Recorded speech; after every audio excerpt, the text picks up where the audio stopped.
yeɓiyankoɓe Ayaw PD TV ɗo gonɗon eno gonirɗon on calminama on juurama on ñaganama Allah moƴƴere caggal yettude Allah ko julde nelaɗo Allah sallallahu alayhi wa sallam en jetti jomiraɗo joom baɗe bawɗe o nde o hokki en kadi fartange e artude hande gam huccodirde e bandiraɓe yeɓiyankoɓe PD TV gam ɗowande ɗumen e yewtere pamen pamminen yewtere nde gowɗon hebde e kala yontere yadude hen e rédaction PD TV hono no gowɗen wadde ni tan e kala e saaha gadden toɓɓe ɗe ganduɗa kadi ko mantiniɗe tawa kadi ko dippaɗe e nder yontere nde ɗum ɗon kadi enen mbawen hen rippude no hanniri ni mbawen hen kadi addude hakke famamuya men eɗen gondi ɗo e waniraɓe men worɓe hono no gowɗen heɓirde ni tan Mohamed Ndim to banggue ñaamo wondude Elage Abbas Sarr to banggam nano en jetti yeɓiyankoɓe e accudeɓe e wattudeɓe haqqillaji mabɓe kala e saaha e ndeɗo yontere hande kadi bandiraɓe yewtere meɗen toɓɓe ɗe gadduɗen ɗe no mbirɗen ni koɗe toɓɓe mantiniɗe ko adi foof toɓɓere adande nde eɗen gandi hande o neɗo wawa haalde actualité tawa haalani ngakkere nden ka gonka e leydi men Sénégal e ɗiɗo dumunnaji wari o heewi ngakkere nden ka heewi beeli o wi kulhuli mbaɗi to faya e to hucca woni ko yimɓe ganda ko ɗum woni toɓɓere men adande toɓɓere reftude hende kadi ko toɓɓere yardade ata no feewi e nder leydi men Sénégal e ndeɗo yontere woni ittugol walla momtugol ha laaɓa ɗeɗo gollorɗe ɗiɗi woni au conseil des collectivités territoriales wondude conseil économique social et environnemental ɗum ɗon noon woni yiyande nde ganduɗa walla pellital ngal ganduɗa hoorejo leydi ndi ƴetti ɗum caggal ɗum noon la budda eɗen gandi o nawa ɗum toon to suudu sarɗiji leydi Sénégal nde ɗum nawa noon eɓena hen eɓena jurnito eɓena e ɗeɗon golle beele ma iwoy walla iwata ko woni yeeso daɗani guite eɓena e ɗeɗon golle saabu noon eɗen gandi ko e oɗo aset hande commission des lois jooɗoto so tawi ɓe jooɗima kadi ko refti hen ko ɓe mbaɗoyta décidé inchallah pellital ngal ƴettete ko altine so hawri e welede Allah ɗum noon moftanen ɓooyi toɓɓere men reftude hen ko toɓɓere nde ganduɗa kadi waɗi dille no feewi e nder leydi ndi e ndeɗo yontere woni bilan hoorejo leydi ndi président Macky Sall walla réalisation ngaji ɗi ganduɗa waɗi ɗum e tuma nde jooɗi e hoore laamu ngu ɗum ɗon noon woni ko ganduɗa ɓen wondiɓe makko Benno Bokk Yakar APR woni APR e wallidiɓe mum ngari kañumen ne mbaɗi moɓodiral mawgal ɗum ko gam hollirde deftere nde ganduɗa ɓe mbaɗi ɗum e ɗiɗon réalisation ngaji heewi noon wiiɓe ɗum ɗon ko jabtowol faade Ousmane Sonko e président Diomaye Faye wiiɓe wonde tawani hay hunde e laamu ngu bandiraɓe ko ɗum ɗo woni toɓɓe meɗen ɗe gadduɗen hande gam yewtidde hen e bandiraɓeɓe en jetti gueno noon no feewi kono kadi en jetti jignaɓe ɓe eɗen duwano ɗumen e kala e saaha yallah ɓumnan ɗumen kañumen e maaɓe julɓe kala ko adi foof mi salminodira e Mohamed Ndim e gorko Pula salminama mi salmitima sohna Aliou mi salmitima mi weltanimama hawridde maɗo hawridde également doyen Abbas Sarr mi salmini on juurima on en calmini dendagal yeɓoyankoɓe haalirde PD TV kamɓe foof en calmini en juurima noon Mohamed a yewnanoma de min ɓuuri Mohamed a woppata dogde eyyi samedi way mi wonno komi arani de samedi o mato komi hande ko maggal ngal tan jaggunoma komi janoɗo umra ko maggal ngal jaggunoma tan maggal ngal ko noon Mohamed Ndim le pertinent a jaaɓi hankkadi alhamdulillah le pertinent ko bandiraɓe yeeɓiyankoɓe ko kamɓe mbimi noon ɗum noon mbiyanmami tan ko le pertinent hankkadi Elage Abbas Sarr gorko mo tulde dimat gorko jontaɗo kañumne mo ganduɗa machallah wonɓe ganduɗa ne batti hakkille no feewi e analyse uji ma a salminama salmitima sohna Halima mi jarnima no feewi kadi mi salmini musidɗo tedduɗo mo gonɗen e plateau Mouhamadou Ndim mais également en calmini dendagal yeeɓiyankoɓe men kamɓe kala enen jarnaɓe enen ñagonoɓe Allah moƴƴere e kadi weltanadeɓe surtout e kala saaha ndo toɓɓe baɗɗe gaari gadden hen miijoji men ko addude hen tan miijo mum manam haqqe ko pamɗa ko donc enen kala ko kalɗen enen ko haqqe ko pamɗen tan kalten donc min calmini no feewi min jarnima ko noon hakke famamuya meɗen tigui woni ko kalaten Elage Abbas Sarr Allah noon ne wawi tawa ko kalaten ko ene naati hakkillaji bandiraɓe kono kadi so naati hen kadi deeƴa e ɓerɗe mabɓe nde tawno ko ɗum woni fandare meɗen e kala e saaha ko ɗum joƴƴinta en ɗo ɗum noon bandiraɓe en natantu tan bundi yewtere meɗen caggal nde calminɗen Djiby Dieng to banggue caméraji to Mohamed mi adoro e ma tawde hande ko an heedi banggue ñaamu hande kon waylodirɓe e banggueji ɗi ɗum noon Mohamed nde ɗo ŋakkere ndenka e nder leydi men Sénégal hande o caɗele kewɗe nan ɗo yiya e nder leydi ndi en ji ha e oɗo alkamisa tan ko kewi ko toon to Guédiawaye Madina Gounass précisément ɗo gorkajo e joom suudu muɗum tawa ha e nder suudu mumen e wiide debbo ko sac on aranno ko sac tawi kadi ko neɗɗo mo ganduɗa kadi ko murniɗo tan ha majji wi yoɓe tottu ɗum sac alay saago ɗon felli fiyande nde felli kural ngal yani koye mataw becce eɗen mbawi wiide e joom galle makko ha e kabaruji nde mbayraten nande nan toon to CTO caggal nde nawa Roi Baudouin e ɓennina toon to CTO ɗum ko caɗele mawɗe kono noon ɗum ɗon fawti koye caɗele goɗɗe ɗe ganduɗa tawi nanɗo ko wayno on gorkajo Amadou Diallo baraɗo toon to Grand Yoff tawi ko kural kono kadi en jii wargoli goɗɗi nanɗo ummorade Aziz Dabala e Waali faade kadi e ngel cukalel ngel ganduɗa tawama e canal toon to Bargny kono kadi yembal ne wonko joli toon ɗo kawiraɗo yiwi baɗum hawri e ladial ɗum ɗon foof ko caɗele ɗe ganduɗa hankkadi Mohamed addani bandiraɓeɓe kulhuli mawɗi ɗi ganduɗa hankkadi ko wiyete ko tan ɗo dogue woodi ɗo hucca ala holto paɗen e o Sénégal Alima a jarama ko adi fof ko duwanade ɓe ganduɗa ko rutiɓe ɗiɗo wargoji vraiment ɗe balɗe kam leydi Sénégal ne hulɓini no fewi mbiyata ni ko mataw so tawino ko neɗɗo yiyete ko mataw ko natta par ce que yimɓe donki famde wargoji ɗi ne heewa e nde yimɓe goyata fof saaha fof ma nan kadi woɗɓe ne goya ko wayni en ji wargo wongo no mbiruɗa ni oya dandannoɗo suka debbo mo agresseur uji jinno yande Grand Yoff kañum wattindi fellede ko heddi ko mbiyata ni ko trahison ji walla ko way noon ɓen waɗateɓe ko ɓuuri ko hewde ni ko sehil ma mo nannguɗa o ko funere ma ɓiyuma kañum heewi jamfademo wanma donc en jii ay Tivaoune Peulh ko ɗum heewi toon te sa ƴeewi ni toujours ko addata ko ha jomumen badda ha mbarodira tawata ko ɗum golle puyɗe Tivaoune Peulh ko maaro fami a yii waɗodirɓe guiguiraɓe ganduɗa ko sehilaɓe to Guiya kewi toon ko Bargny ko hakkude sehil e sehil ne yeey ko sehil mum debbo ala ko jaadiɗo mum gorko en jii e cukalon tokoson kamɓe fof ko sukaɓe tokosɓe vraiment ɓen ɓe ganduɗa ko gang mo ganduɗa kañumen kollita wonde kañumen mbari Aziz Dabala sa yii foof toujours ko ɓattiɓe mo kañumen même oɗo mo ganduɗa Gounass to henne han e fellama ñande alkamisa nde sa ƴeewi ha nder ko neɗɗo gandudemo baɗɗum par ce que hayde o ari ko waɗi ko en kagulew holno andiri kadi o ne jogui haaliss par ce que sac o on sac mo wiyata information ni yawonde kanko jogui ko moto ko cak waɗata walla ko way noon de toute façon kam on ne andi wonde mo jogui kaaliss yaade kadi ha nata ɗon ɗo woni namdomo sac holɗo andi sac waɗi kaaliss ha e nder suudu diwi nder galle ha e nder suudu vraiment joni yimɓe gonani e sécurité parce que hande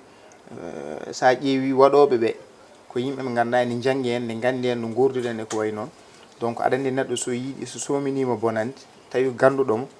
sa renayi tan heewani radde ko wiyete gandoma woni bone ma ko de hankkadi nana laatode min noon ñagotomi laamu ngu Alima hol solution poti wadde min nde yiyandam ko est ce que fotani caserne uji hande koninkoɓe wonɓe toon ɓe est ce que jammaji par ce que sen ƴeewi sa ƴeewi ñalawma sécurité gono e laabi ɗi a heewani yiide waɗa won certaine quand même caɗele koye noon banggue ndenka sa ƴeewi ɗum ɗo fof ko waɗata ko jamma foti wat pour min naamu ngu foti ko wadde yaltinde corps militaire o waɗa seconde walla ɓe ganduɗa ko joguiɓe sécurité e yiya par exemple Dakar telle heure à telle heure militaire ɓe ne mbaɗa patrouille wona ha wasa hadde Dakar tan partout e Sénégal tawi saaha fof emin mbaɗa ɗum mboɗo sikki nden so waɗi tan ma ustu ɗiɗo probléme aji e ko heddi hen ko aussi ko laamu ngu foti haɓade ko oɗo phénomène sukaɓe hande sa ƴeewi to banggue 15 to banggue drogue aji ɗiɓe gaddata ɗi suus en ga 15 en ga mi anda poɗɗe mabɓe ɗe ɓe mbaɗata utilisé alima ɗum ɗon so tawi a waɗi ɗum utilisé a wondata e sago ma ko mbawɗa ko jiiɗa fof cikkata ko dammol aɗa wawi wadde ɗum donc par ce que nati wonde an ɗum fof ene jeeya e gueɗe ɗe ganduɗa hannde sukaɓe nde mbaɗata ɗum nde gondata e sagoji mumen donc alay saago laamu ngu wawa ƴewde sukaɓe hannde Sénégal ko yiyete ko joguiɗen yakar ko jeunesse o te ko ɓuuri ko hewde ni 75 ko wayi ko jeunesse wadde ɓen ko fodɓe waɗede protégé mbawa vraiment heblanede beele gam janggo donc surtout min kam ko mbaɗami insisté laamu ngu à ce que ɓe ƴeewa haɓade ko oɗo drogue hande sa yeehi beddaji ɗi jammaji ɗi tawata ko sukaɓe ne gueese ha jane laabi nana gueesa nana mbaɗa suus nana mbaɗa goɗɗum e goɗɗum drogue façon drogue aji ganduɗa wawa famde tawa kadi ne weeɓi hebde ɗum de ne weeɓi no heɓorto no weeɓi ara tawa neɗɗo ƴukki e leydi cikka mata woni koye hoccude kalis tawi ko mandilɗo tan han ƴukki donc gueɗe ɗe ganduɗa ɗi mbaɗata utilisé ɗum so jomum pari ana wawi warde ko wona neɗɗo tan donc ɗum ɗon laamu ngu yontiɓe kaɓo ɗum hande sa ƴeewi laaɓeje no yeyrata e beddaji ɗi ni boutique mo naɗa a soodat laaɓi gonnen koye insécurité total alimi donc ɗum ɗon fof ko gueɗe ganduɗa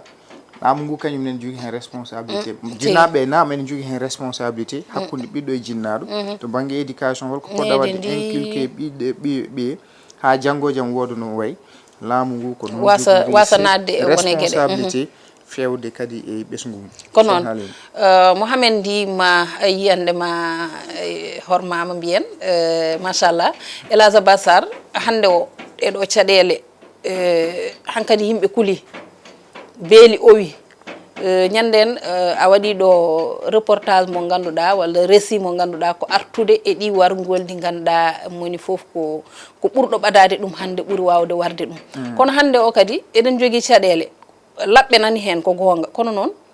to banggue armuji ɗi kadi so tawi tungnama e o mo Madina Gounass Guédiawaye ha kadi e Grand Yoff ɓen foof ko armuji mboomi ɗumen en mbawi wiide oya mbiyeten ko yallah ummin ɗum woni gonɗo hôpital o yallah ummin ɗum e dow jaam kono oya kam yeehi te foof ko kuure ɗon kadi te guila nden ha hande laamu ngu en jiyani ministre de l' intérieur yalti haali en jiyani ko wayno tambiɓe kadi ɗeɗon gueɗe jaltikali ko wayno police gendarmerie e ko nandi hen beele hankkadi ɗo leydi ndi tolni ɗo beele kamɓe e koye mabɓe kamɓe ɓe ganduɗa ko kamɓe gardi yimɓe ko kamɓe jogui ndenka yimɓe kamɓe jogui foof beele yontani aussi ɓe jalta ɓe kaala au moins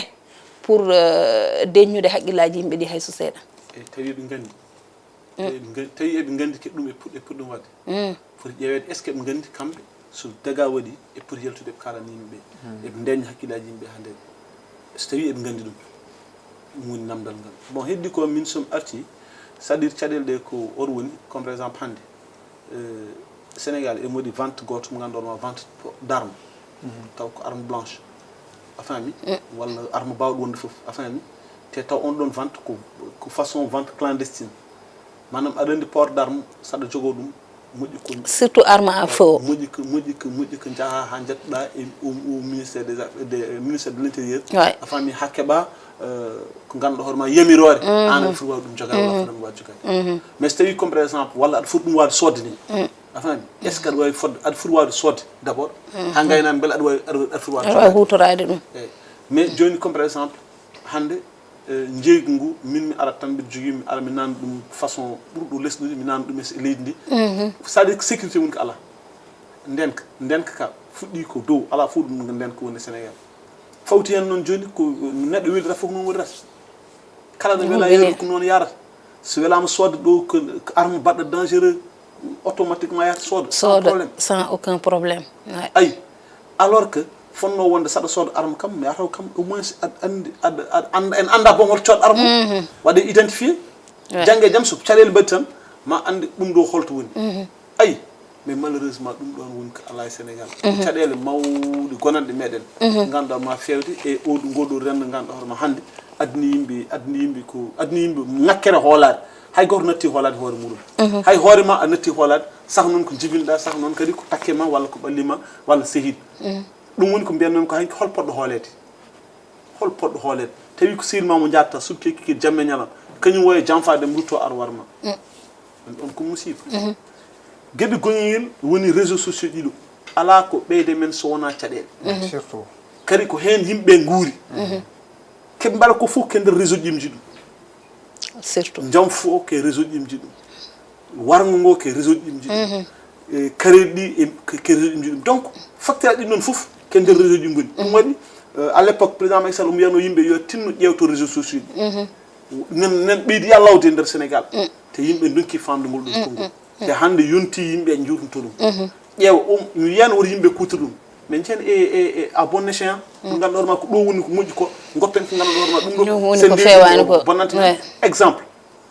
naati e bon ɗum wargoji kam ko waɗanno tan mais ƴeewa wargo ngo giya hakkude sehilaɓe e hande kadi koko hunde no fawdiriri ni ko ɓurti nane mboɗo heeɗi won mbaɗannoɗo revue de presse o wi ko hankkadi way kono hunde way kono teggidde pieni way kono teggidde pieni leegal foof e ñande teggitta pied ma ɗon ko probléme en tout cas ko wiide so tawi ko gonga exemple guiya joni guiya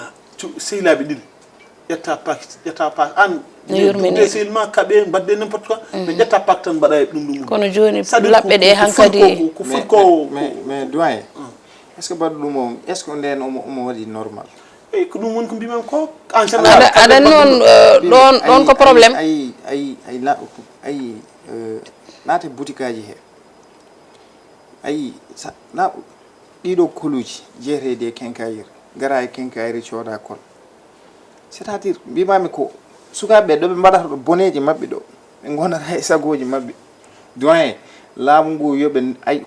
ɓe poti ƴewde ko wona kenkayri fof poɗɗa wona garɗo fof poɗɗa yeyde kolo déliant o menda ko no ɓe mbiyata menda ko suuso ɗum ɓe mbaɗirta ɗum ɗo jiɗi goɗɗum ɗum e ɓurfaleji ɗi aɗa andi déliant ji ɗi ko ɗum ɓe mbaɗirta ɗum faale ko lavanda ɓe ƴettade wonde sukaɓe won sukaɓe jimin ɗum ko min yi jaran ƴettat ko lavanda mbaɗa hen meew ayi bone ƴewtan lavanda mbaɗa hen meew jara même station ji ana yurmta ɗum woni dorogade nde anda ko jogori wadde o vraiment saji baruji clandestin ɗi hande leɗɗe men de saji des baruji clandestin e yer rewɓe sa yeehi station ji service ɗi hen jammaji ɗi jata koye sukaɓe mawɓe rewɓe e worɓe jarani cooda sangar donc laaɓɗo kadi enen leydi men enen mbiya 95% ken julɓe donc c'est vrai que mais ko hunde fonde safrede doyen hande sukaɓe ay soɓe mbaɗa gonta ɗon ɗo tawata koɓe gona e sagoji mabɓe so jomum yeehi hankkadi ha wonti neɗɗo normal tan bon a yiyat réaction ji goɗɗi e jomum donc laamu ngu ay ɗiɗo koluji ɗiɗo ay kol mataw arduno ko fewnude saretaji en paari kono joni kam sa yii ko hutorto wonti caɗele en tout cas donc alay sago koluji ɗi o ɗiɗo drogaji quand même façon waƴede ɓerde ɗum ko koɓe kutorto ko ɗum koɓe kutorto ko hélas ko ɗum addata caɗele ɗe sa ƴeewi sa teskima kala en ɗo juutɗa e sukaɓe a haali aɗa haalde jomumen aɗa ero wadde ɗumen conscientisé ma yi hen sukaɓe jokkotoɓe c'est comme si an boom kalta ko an pourquoi aɗa haalnaɓe ɗum te taw boom jomumen ne gonda qilaji men he mais pourquoi aɗa haalnaɓe est ce que an foti haalande hankkadi caɗele koko mbaɗi ɓerɗe ɗe ko mi anda fo yo Allah yafu holko naate ɓerɗe hankkadi caɗele koko mbaɗi hankkadi ko caɗele koko mbaɗi en tout cas ko wiide tan gonka ka hande ɗum ɗo kadi ɓuuri teskede keddu battidiɗi hen gonka ka hande ya hélas 2019 hélas ko ɓuuri ɗum wulde te nden ɓuuri wulde ni koye rewɓe to banggue wargol to banggue wargoli de elaɓe base hoto nawtir ɗum banggue mo jiɗɗa nawrude ɗum o ko wiide tan hande o kam min mbiyatmi ko laamu ngu so Allah ɓe poti darade darde nde ganduɗa ko darde mantinide certes no mbiɗa ni premier ministre haali ɗum e nder conseil des ministres kono hande o ɗo gonka ka tolni ɗo beele goto e tambiɓe nden kaka fotani yaltude au moins waɗa hay soko conférence de presse huccodira yimɓe mamin banni mamin battuni kadi surtout e port d'arme o an oɗo arme à feu ɗum ɗo ko probléme holno ɓe keɓirta ɗum holɗo question ngaji ne keewi so Allah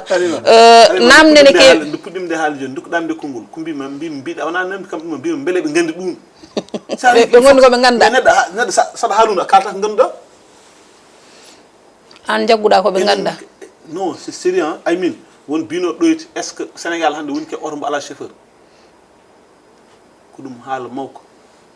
to banggue accident ji ɗi en tout cas hande o to banggue accident ji ɗi wonno ko e kuuɓal enen jolɗen ke oto mbo ala chauffeur e kuuɓal e wala kuuɓal kala ko memɗa kala secteur memɗa a tawat ene laaƴa oɗo banggue de mboɗandi tan ne foti yurnitede kadi hande woni probléme meɗen mbiyatmi ko hay hiritinoji ne poti wadde saabu sa ƴeewi a ƴeewa waroɓe ndim sukaɓe tokosɓe ɓurɓe fam ƴeewa 15 ans 14 ans 19 ans 20 ans ala oɗo battinirɗo won barɗo kay barɗo ɗo baɗum kay on kay kam aɗa andi ɗum ko hunde nde ganduɗa jaggal to e barñel 15 ans oɗo mbimi solution o dal ko laamu ngu yo haɗo o ƴeewa hay wargo ɓeɗo double meurtre 1999 on ko cukalel alima on wona mawɗo solution o dal ko laamu ngu yo waɗa contrôlé ɗiɗo quincaillerie jeeyoɓe déliant école waɗa contrôlé oɗo drogue naato ɗo ko wona ɗum ko jinnaɓe part de responsabilité ko yoɓe ne ɓiɓɓe mabɓe sa jibini ɓiye so yi ha watti hakkille naw ɗum urwana jangga ñom jibinaɗo fof nawete ko école donc ɗum kadi ne jeeya ko hande ko so tawi ko gonga éducation yimɓe ne poti ruttade hen yimɓe ne poti ruttade éducation hen no fewi voilà ɗon caɗele nanɗon hande o ko ɓuuri hen hewde hay élève aji koye téléphone aji tan jiyata ɗumen tak tiktok aji en donki famde beeli o wi yo Allah faabo Sénégal yo Allah faabo en enen e ɓesguji men faabo Sénégal foof no didori no ndeɗo toɓɓere sen dewi ɗum eɗen mbawi hen ñallude kono tan en ɓennat e toɓɓere men wonde nde woni ittugol ɗeɗo gollorɗe ɗiɗi conseil économique social et environnemental wondude collectivité au conseil des collectivités territoriales ɗeɗo gollorɗe ɗiɗi ina wayno ɗum ɗo Elage Bassar mi addoro e mayngol ina wayno ɗum ɗo ko fodore mataw nde ganduɗa ɓe mbaɗino ɗum kamɓe ardiɓe laamu ngu hande guila ɓe jooɗaki ɓe pini hande o ɓe mbi coûte que coûte yoɓe naw ɗum toon to suudu sarɗiji to beele ina wawa ittede eɓe nayi ɗen golle hande e oɗo aset normalement commission des lois ne foti jooɗade so ɗum ɓenni pellital ngal ƴettoyte to banggue pléniére o ko altine so hawri e welede Allah yiyande ma e on fannu aɗan ko gonga ko kalɗa ko mbi sikki ɗum ɗon woni keɓe gone lawɗinde woni ɓe c'était une promesse quoi ko promesse wonno ɓe mbino minen somin gari komin ittoɓe won certaine institution ngaji gonɗi ɗo e leydi ete ɗum ɓe pawi hen ɗum ko gam ittinde kopporeje laamu ngu e ko nandi hen ko noon joni noon nde ɓe gari ɓe nebbisi ɓe ƴeewi ɓe gandi par décret wona ɗum ittat ɗum ɓe gandi kam keɓe kalno ko kam laatata joni alay saago ɓe nawa ɗum e fannuji ɗiɗi fannu garonijo ɓe nawa ɗum comme par exemple conseil woni assemblée nationale woto joni noon ko ton woni caɗele ɗe joni soɓe nayi ɗum to assemblée ɓe ngala sa ala toon majorité hon mbatta te alay saago daña au minimum walla au maximum walla pour ɗum wawi waɗe dissoudre alay saago daña 99 députés wotoɓe pour ɗum ɗo yo iw sa ala ɗum noon ko probléme hande ko probléme mawɗo wonani par ce que ko ɗum longere nde ganduɗa hoorema eɓe nokki ɗum haɓe gayin eɓe ganda hoɗde falto fawto longere nde ene nukkam en ngabbi aɗa andi mbimi ɓen ɗo haji goto mbi maro hirtanno joni ɗo hirta ɗo so o nukkata ko longue mawɗo so nukki tan o yawtino kala longere mawɗo o nukka ronba Amadou Moussa joni noon lumiére dekke ñiɓɓere gonno lumiére waɗi tay tan waɗi ay o yittude donc ɓeɗo keɗen ɗon caɗele ɓe gondi par ce que instant o ɗo hande probléme ɓurɗo won tengtude woni keɓe manam ɓe pewji ɓe eɓɓi ɓe jiiɗi yo yimɓe gandu eɓe eɓɓi ɓe donki ande joni noon holko woni fandare maɓɓe en gueɗe ɗiɗi fandare arwinir nde woni mam nawa ɗum assemblée so wotaki ɓe mbi population minen min jiiɗin étude kono min ngala majorité toyti donc alay saago min mbaɗa dissoudre assemblée nationale a faami pour gornon min dokkon min doole min guittu ɗum ɗo par ce que ɓeɗo gonirɗo ɗiɗo cuuɗɗi mais dissolution o déjà conseil constitutionnel hokkiɓe ɗum ɗo eyyi min gar hen joni noon manam on ɗon joni seɓe mbaɗi noon seɓe kolliti population pour élection législative garo ɓe mbawa dañde possibilité yimɓe mbawa wotande ɓe tumnoye ɗum ɗon pour yimɓe gotana par ce que ɓe mbiyata ko keɓe ngala ko majorité ɗum haadi dissolution o wawde yewtude donc alay saago ɗumen joni noon conseil constitutionnel rokkimoɓe faveur wi e wonde eɓe mbawi comme par exemple ɗo e balɗe sappo kanko président de la république hankkadi o dañi fattani wawde ittude tawi ko jiɗɗo ittude assemblée nationale o waɗi ɗum ittude taw ko jiɗɗo fusde ɗum tawi ko jiɗɗo fusde ɗum kadi assemblée nationale hande so fusi ɗum ko probléme parce que holko wimbe e wonde so fusi dum parce que dans les normes so fusi dum dans en 90 jours on foti wadde organiser des élections législatives kala ko dépense uji be celnodi din non dépense uji jogori dépisade encore din non dépense uji ngarti din non ngarti non fawro hen ko elas ɗeɗo gollorɗe ɗiɗi ittugol mum hewɓe ɓene jaadi hen ɓe jaadani hen an hol banggue mo keedira e on fat min keedimi ko banggue mi yaadani hen hadi mi yaadu hen kadi mbe jogui argument parce que hande so tawno kam par exemple hande keeɓe yinnoɓe ko ustude défense uji mais fonds uji kewɗi nan ɗoyti en dog ɓe ittaka won hande aɗa est ce que aɗa andi gouvernement sénégal on foti gouvernement ji jogui ɗen wona gouvernement goɗɗe enen jogui gouvernement et sous gouvernement parce que oui hande que nomination ji nan less ɗi gandanɗa hoore madi yo Allah yaaf hein andane foti te que nomination c'est des nominations qui coûtent des millions c'est des millions parce que kala noma de conseiller spécial andu adan timi million ngaji ande aɗa muɗano welduma e nder jubal alors que ɗiɗo cuɗɗiɗi e nder jubalti elage nder jubantimanda te alors que conseil économique social et environnemental et au conseil des collectivités territoriales ɓen won golle baɗɗe fayde ɗem golnata état o parce que ayi au conseil des collectivités territoriales kamɓe kala keɓe golloto ɓe gotata c'est vrai mais ɓe disnoto ɓe ɓulno ɓe dokka président de la république liggoro ɗum hutoro ɗum conseil économique social et environnemental hol koor gonɗo e sénégal mbo ala nder hen hol koor gonɗo e nder sénégal mbo ala hen te wallata kañum ɓuuri wawde wallide économie sénégal hono wawi hon ƴellitiri ko gollal payidingal woni toon holno joomum ballirte ha économie sénégal wawa ƴellitade te hande eɓen goya leydi ndi en waye en wiyawande goho leydi ndi koko riwini ɗiɗi économie haydara ala tati leydi ndi yahani goto foof nen woyro banque mais ɗum soɓe mbi yewande ko caɗele ɗum noon Elhadj Bassar on ko caɗele mawɗe Mohamed ndima ngol ɗo ittugol ɗeɗo gollerɗe ɗiɗi au conseil des collectivités territoriales wondude conseil économique social et environnemental beele cikkuɗa hande kamɓe wideɓe eɓe guitta ɗum ene jogori addandeɓe caɗele janggo e jaam to banggue assemblée to beele maɓe mbaw dañde koɓe jiiɗi ko saabu wonde ɓe ngala toon majorité ete haadema hebde ɗum il faut daña les 3/5 toon to assemblée nationale oui est ce que to assemblée nationale to parce que andi a haali joni e nder pecce joni foof alay saago pecce tati ɗe ɓe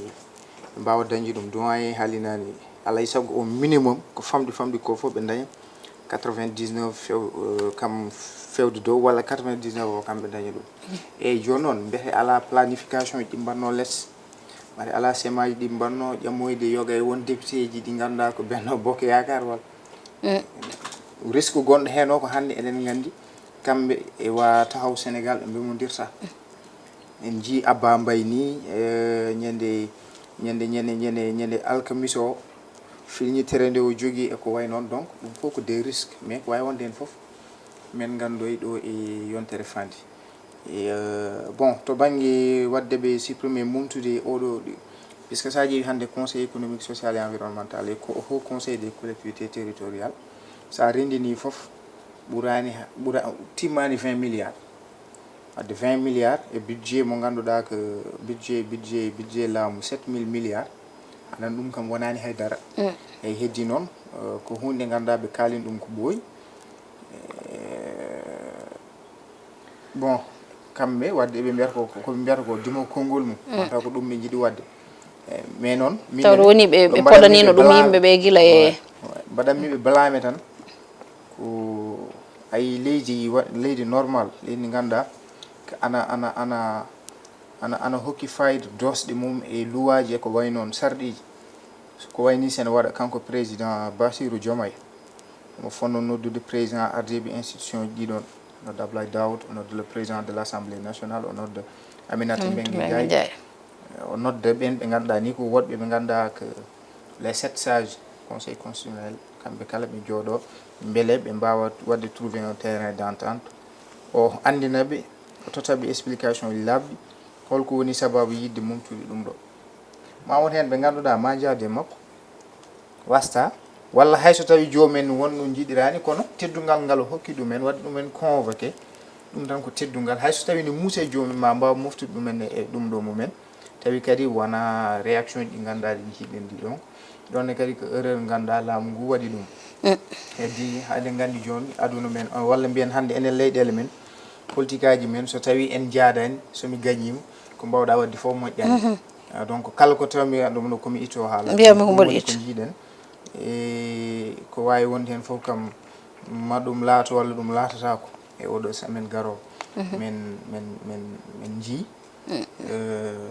ko député ji ɗi kalat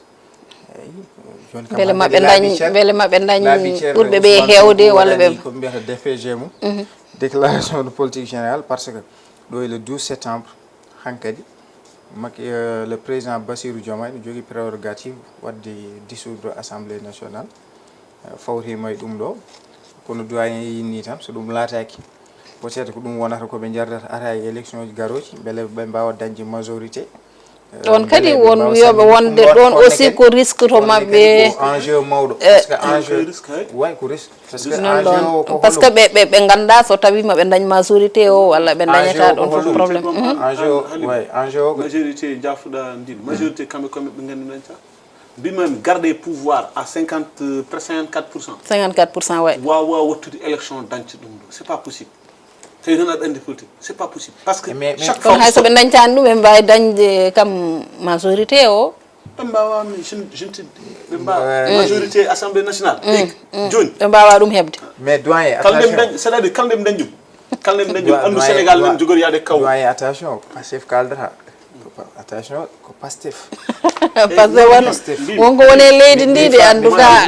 ay Pastef min je n'ai rien contre Pastef non même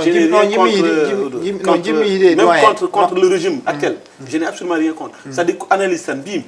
c'est-à-dire que wonɗo tolnoɗa sa wari ɗum senaka ɗum net kamɓe hande kala ko fiiɓe kala ko bonaniɓe ko konngui mabɓe gardini keɓe won keɓe gardinno ay hande sunɗo ɓe gardunu comme par exemple nde ɓe gardini nde ɓe jettinde e pouvoir tan ɓe mbino ke mbino ko les nominations là ko appel à la candidature mbaɗa se mban ɗum respecté hande hay goto haalta taw ko ɓe mbino eɓe mbaɗa ko wela ko no mbina non jimmi yide ko goɗɗum e goɗɗum won ya tant de promesse ɗe ganduɗa ma ɓe kokkini ɗum population ha joni yimɓe jeeri puɗɗi wadde naydal alan jimmi yide ko wayno ndeɗo ɓe jogui kadi ɗum fof e wade noon c'est vrai que no mbiɗa ni peut être wonko heewi koɓe kalno so tawi ɓe jettima e laamorgo ngo ɗum kam waylete le plus rapidement possible mais jimmi yide ko hande ɗo ɗo gonɗen ɓen ɓe ganduɗa ko kañumen mbanno porter le combat surtout jeunesse o ha hande kala hen ko ganduɗa yimɓe onon de wona ni mbin ɗon on mbaɗiri hono ni mais ko ce sont manam ko ɓen tan gartata ha joni wadde défendre e wadde toléré ko ɓe mbaɗi ko ɗum waɗi mbimi ko mabɓe ko ne hawni par ce que ha joni quand même voilà donc en tout cas ko hunde nde ganduɗa kam ko wawi hen wonde fof hojomaji men nan mbaga noon en mbawi wiide ni ko kamɓe Pastef naaɓe tan goni sababu kono sa ƴeewi garagal mabɓe e pouvoir ko juuɗe yimɓe fof naati henete won nimmo wona won nimmo jeeyake Pastef wootiji pour yeɓe l' essentiel que yo changement wat c'était ça et maintenant dire au changement yo wat c'est à dire kamɓe ɓe mbi ko on a un projet bien ficelé so min jettima au pouvoir hay minute goto min woto ɗumine mais gardir jawo holko wi PM wima ɓoyata projet o PM wi non PM aɗa PM holko wino o wino ko somin jettima woto dokkoye yimɓeɓe woto dokkeɗe yimɓe woto poofi ardiɓe kala nomaɗo ministre so nomama woto dokke ɗum ɗo foofi gande ko kaake mum jogui yo fota o foti ko liggade homo foti no ɗumin mais ha hande tan eɓene hende oɗo hélas wona ko prix eɓene hende ay guil kamɓe guila ɓe e gustinɗo prix ji eyyi hoɗo woni non gonne koye inflation hélas voilà aduno hande koko pourquoi ɓe mbawa huccude yimɓe mbi yimɓe minen min jiɗin waɗ ɗum ɗo mais ɗum ɗo wawa latade mais non non bon ɗum haala noon ɗum haala noon haalanoma ɗum ɗo ko mbiɗa ɗo ko pour wiide yimɓe ɓe wonde ko ɗum ɗo ɗum ko mondial ɗum kay haala kamɓe ɓe mbaɗi doole mabɓe ɓe mbaɗi peeje mabɓe peccorɗe mabɓe fof ha woodi koɓe holko jiɗin so mbaɗa supprimé yeɓe ɓittu les fonds politiques là caisse uji noir ɗi yim gittu keso noir aussi be kalino haala mudum be mbayli deuxième gouvernement be mbayli inde ne yim gittu deuxième gouvernement holon deuxième gouvernement ande deuxième gouvernement nene lendi walla nganda dum elazo basar dum non fennene toɓɓere men wattindinde nde toɓɓere men wattindinde koye alhaali landa APR walla mbiyen Benno Bokk Yakar en général en jiiɓe ñande alkamisa nde elazo cami haal bismillah ñande alkamisa nde ɓe mbaɗi moɓodiral maɓɓe mawgal ɗum ɗon ko hollirde deftere nde ganduɗa koɓe winduɓe ɗum livre blanc mo ganduɗa ko réalisation ngaji président Macky Sall woni hen en ji ñane hen Mohamed Ndim ko heewi e maɓɓe kamɓe Benno Bokk Yakar ɓe yiyama toon ko wayno surtout e cadre uji landa APR jiyama toon ɗum ko gam hollirde ɗiɗo réalisation ngaji ɗi ganduɗa président waɗino ɓe garti noon e fannuji kewɗi président Macky Sall gardinoɗo leydi ndi ɓe garti noon e fannuji kewɗi ɓe garti e fannu cellal fannu awo fannu pewnitgol e ko nandi hen e gueɗe kewɗe ɓe garti hen kadi ko ɓuuri hewde kadi nani e nder deftere nde hande o won wiɓe walla ni mbiyen ɗum hollirta ko jaabowol maɓɓe ɓe gaddi ɗon faade e Ousmane Sonko e président Bassirou Diomaye Faye e wiide ɗumen wonde hay hunde tawani e kopporeje to banggue kopporeje walla e boñe leydi ndi yiyande ma an e on fannu mbiɗa ayi hewɓe jiyama toon a yii hono Amadou Ba ɗon mi aranno ɗon accantu ɗum koto Elhadj Fall on banggue yan toon Amadou Ba Amadou Ba yiyagoro ɗo yan toon Cheikh Oumar Anne mi yan toon Oumar Sow en mi yan toon hewɓe Elhadj sinno fat haw gayen fattan haw gayen min mboɗo joganma question fat min bam jab question ma parenthèse ay c'est très normal mbasa yi toon Cheikh Oumar Anne parce que Cheikh Oumar Anne darim yi wonde yalti APR c'est très normal basa yi Amadou Ba la seule personne mo ganduɗon ma wiyani hay hunde taw kadi yimɓe en jogui dutte haqqillaji kanko jaat Mohamed ya hojomaji men ko gas Elhadj wallu en seeɗa hojomaji men ko gas Mohamed ayca eyyi bon doyen no mbiruɗa ni livre blanc woni 12 ans de gouvernance Macky Sall c'est vrai que livre o min no mbiruɗa ni ari ko jabati bon ɓe garti quand même e réalisation ji ganda duuɓi sappo e ɗiɗi ko Macky Sall wonno e jappere leydi ndi to banggue réalisation ji ɗum naari ko wayno PSE en plan Sénégal émergent e ko way noon e ko way noon c'est vrai que hanki ayi ñande alkamisa nde kamɓe ne ɓe mbaɗi tiré sur parti au pouvoir Ousmane Sonko yaadi mum mbiyen Diomaye Faye ne ko way noon Sidiki Kaba ni o haali wonde to banggue ko laamu nguɗo hande bakkorto ko mbiyata ko usude dépense uji kewte banggue laamu wadde rationalisé won certaines dépense uji peut être ngala gartam wonande leydi ndi donc ɗum alay saago uste mais paamen aussi wadde supprimer institution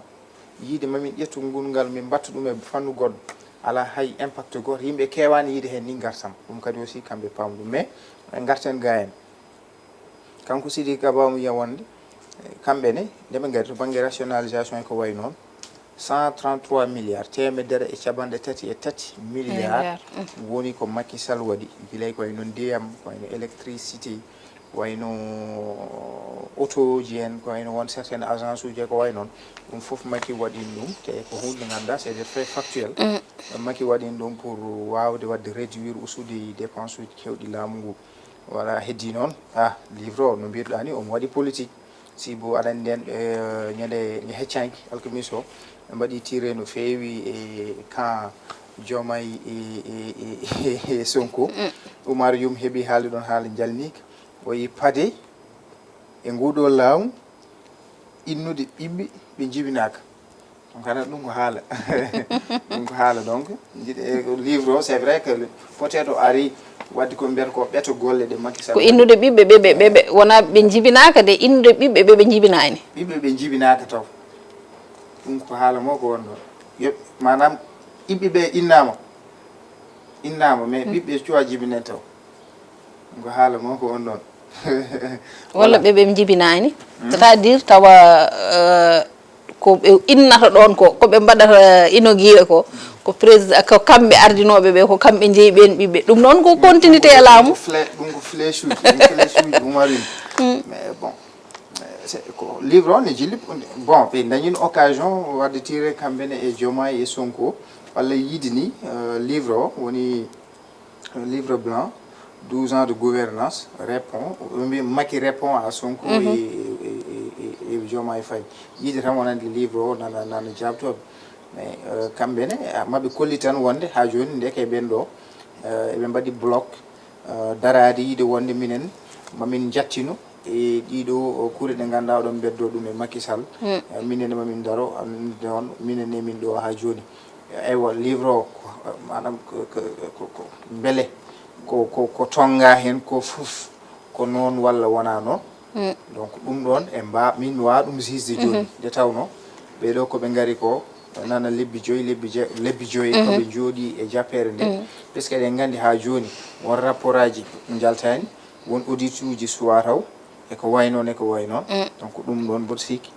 mbaweten ha joni tongude livre o ko haala e makko ko gomɗindemo pour min ko ɗo e yesso seeɗa ko ɗo e yesso wonata en tout cas ɓe kaali ko heewi e tugnade e noon no mbiruɗani aussi hande o mboɗo sikki tan ɗum ɗon ina heewi e dawrugol ngol saabu kamɓene kamɓe e koye mabɓe wonko ganduɗa ɓe tawino ɗum ɗo ɓe jokkiti ɗum tawi ko président Ablaye Wade fuɗɗino ɗum ɗo noon firti ko laamu ko continuité ko jokka jokki tan a arat tawani fuɗɗa jokkita puɗɗoɗa kadi goɗɗo arat tawani fuɗɗa jokkita Elhadj Abbas Sarr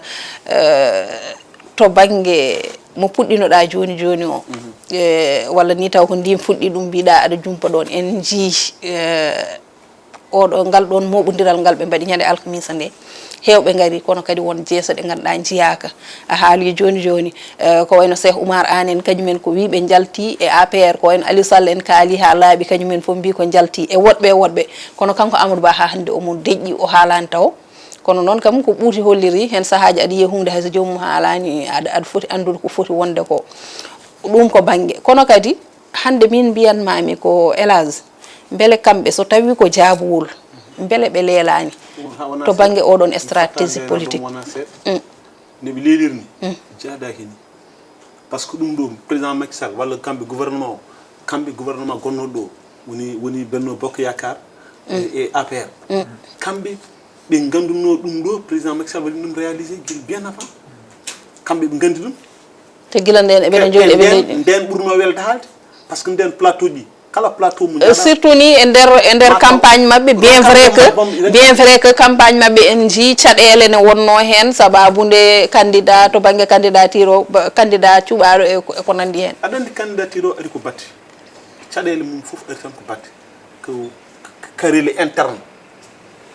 ɗum en hetto en are galle en are rendo en are ɗum ala fof ɗo arta ɗum ko c'est très normal kadi c'est naturel ɗum no ara kono min mbimi joni comme par exemple livre mbe mbaɗo publié hanki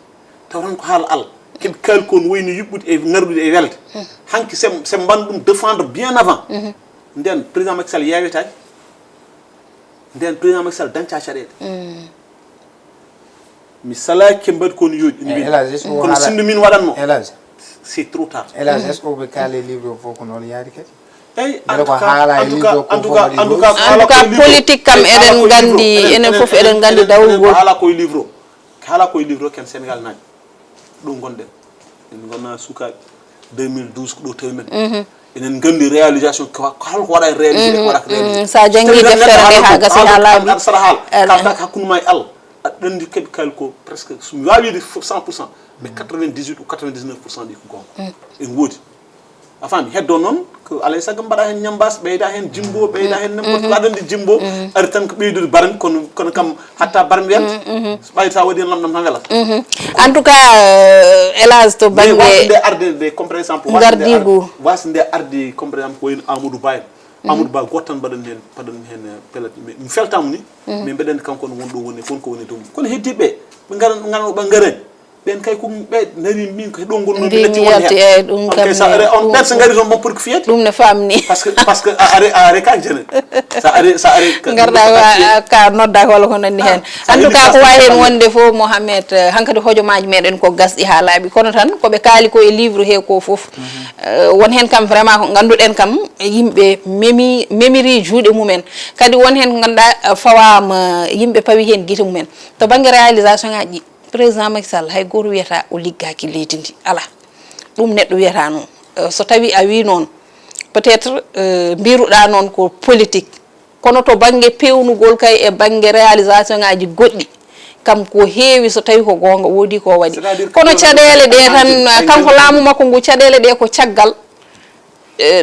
ɗo laamu ngu gasirta ɗo hankandi caɗele gonka leydi ndi hakkude makko yimɓeɓe to banggue démocratie sa ƴeewi ko toon woni probléme normal par ce que kala laamu wonnomu ɗo e Sénégal kala laamu ngu jiɗɗen ciltirɗe laamu min foof no gandi ciltirɗe laamu way